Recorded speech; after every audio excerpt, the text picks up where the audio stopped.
Në vitin 1945, nga 51 shtete të përfaqësuara në OKB, në çastin e krijimit të saj, Afrika dhe Azia nuk numëronin më shumë se 3 dhe 9 shtete respektivisht. Pjesa tjetër e këtyre kontinenteve ishin territore nën kontrollin e fuqive të mëdha, pra koloni ose zona me status të ngjashëm. Sot do të shohim procesin e shturjes së sistemit kolonial dhe pavarësimit të popujve të Afrikës dhe Azisë pas luftës së dytë botërore, procesi i cili quhet dekolonizim. Le të shohim rezultatet e të nxënit për këtë temë mësimore. Nxënësi tregon kushtet historike në të cilat u zhvillua procesi i dekolonizimit. Përcakton në hartë lindjen e shteteve kombëtare si pasojë e këtij procesi, evidenton rrugët dhe veçoritë e realizimit të tij dhe vlerëson rolin e elitës vendase në këtë proces. Në prag të luftës së dytë botërore, rreth 710 milion njerëz, afërsisht 1/3 e popullsisë botërore, ndodheshin nën sundimin kolonial. Lufta përfshiu edhe shumë vende të kolonizuara dhe ndikoi në rritjen e ndërgjegjjes kombëtare të popullsisë së tyre, duke ndryshuar rrënjësisht marrëdhëniet me vendet kolonizatore. Fuqitë të mëdha kolonizuese si Britania, Franca, Holanda e tjerë dolën nga lufta thuajse të dërmuara, duke e pasur kushtu të pamundur rivendosjen e kontrollit të plot mbi kolonitë e tyre.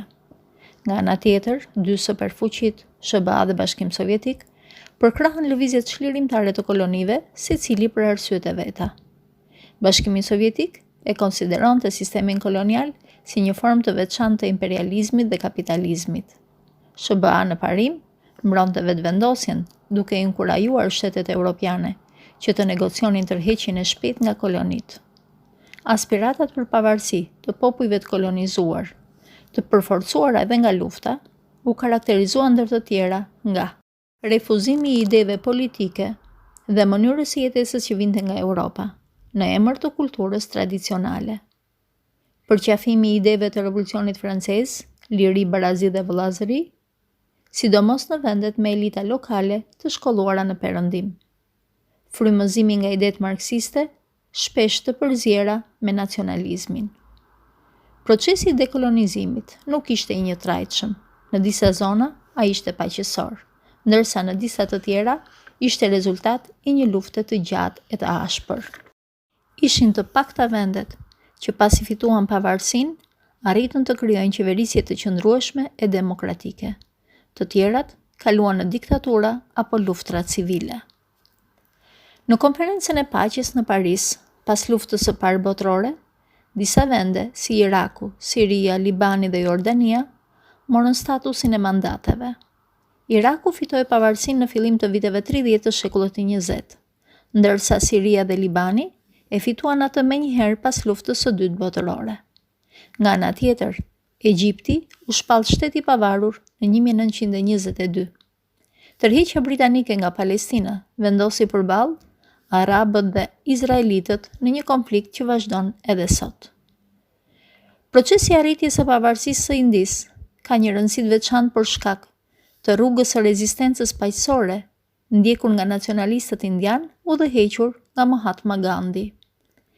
Po ashtu, edhe për shkak të pasojave gjeopolitike të shprehura në krijimin e dy shteteve të pavarura, Indisë dhe Pakistanit në 1947, bazuar përgjithsisht në përkatësitë fetare. Procesi i tërheqjes pak a shumë paqësore nga kolonitë vazhdoi me pavarësinë e vendeve të Afrikës, ndër të cilat mund përmendet Nigeria, Ghana, Senegali, Kongoja Belge e të tjera. Vetëm gjatë vitit 1960 fituan pavarësinë rreth 17 vende. Fuqitë europiane u munduan të ruajnë lidhjet me ish-kolonitë e tyre. Shpallja e pavarësisë u shoqërua me probleme të shumta politiko-shoqërore, që i kishin fillesat jo vetëm në kohën e kolonizimit, por edhe në ndërhyrjet e fuqive të mëdha për të ruajtur dhe krijuar sfera ndikimi. Në disa raste, shpallja e pavarësisë i shërbeu mbajtjes së pushtetit nga një pakicë e popullsisë. Të tilla ishin pavarësimi i Afrikës së Jugut dhe Rodezisë, sot Zimbabwe, ku popullsisë me ngjyrë ju deshën vite lufta dhe përpjekjesh për arritjen e të drejtave të tyre. Në një pjesë të madhe të vendeve të Afrikës Veriore, u fuqizuan lëvizjet për pavarësi kombëtare të udhëhequra nga elitat patriotike vendase. Në vitin 1956, Franca u detyrua të njohë pavarësinë e Marokut dhe të Tunizisë. Në fillim të viteve 50, filloi lëvizja çlirimtare algjeriane, e cila krijoi frontin e çlirimit kombëtar në udhëheqjen e Ben Bellas. Rezistenca e armatosur u intensifikua shumë duke kulmuar në vitet 1957-1958. Prania e mbi 1 milion francezëve e bënte të vështirë shkëputjen, por në vitin 1962 u arrit marrëveshja për një referendum. Rezultati i këtij referendumi ishte pavarësia e Algjerisë. Në Vietnam, me përfundimin e luftës, forcat komuniste shpallën pavarësinë nga Franca. Pas negociatash të dështuara për njohje, në vend filloi një luftë e përgjakshme mes forcave komuniste, me në krye Ho Chi Minh, kundër francezëve dhe nacionalistëve. Në vitin 1954, Vietnami u nda në 2 pjesë. Veriu ishte nën kontrollin e komunistëve, ndërsa jugu sundoi nga nacionalistët.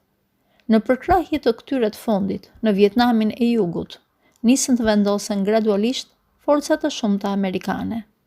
Konflikti i hapur shpërtheu në 1964 dhe vazhdoi deri në vitin 1973, kur trupat amerikane u tërhoqën.